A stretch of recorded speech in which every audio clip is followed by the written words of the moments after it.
Udhibiti na usimamizi wa silaha ni jukumu la kila Mtanzania, awe mtoto, kijana, mzee, mwanamke au mwanaume.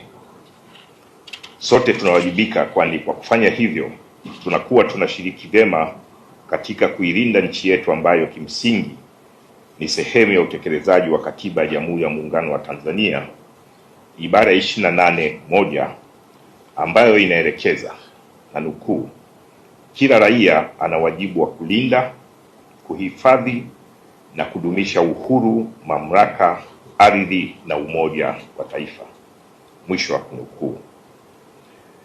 Hivyo ndugu zangu wajumbe wa kamati hii, mtambue kuwa mmekasimiwa jukumu hili nyeti kwa niaba ya wananchi, na kwamba nyie ndio mnawakilisha Watanzania kuhusu wajibu wa kubaini, kuzuia na kupendekeza namna ya kukabiliana na vihatarishi vilivyopo kuhusiana na uzagaji wa silaha haramu.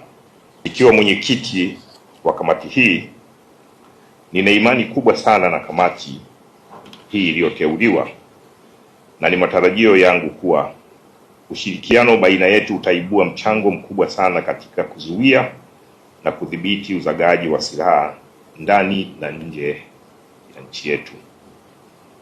Ndugu wajumbe, migogoro mingi duniani inayoambatana na mapigano huchochewa na uzagaji wa silaha haramu, hasa silaha ndogo ndogo na nyepesi. Kunapokosekana udhibiti wa kimkakati, machafuko huzidi ambayo hugharimu maisha ya watu, mali na miundombinu muhimu. Hivyo husababisha kudorora kwa uchumi wa nchi na ustawi wa jamii kwa ujumla.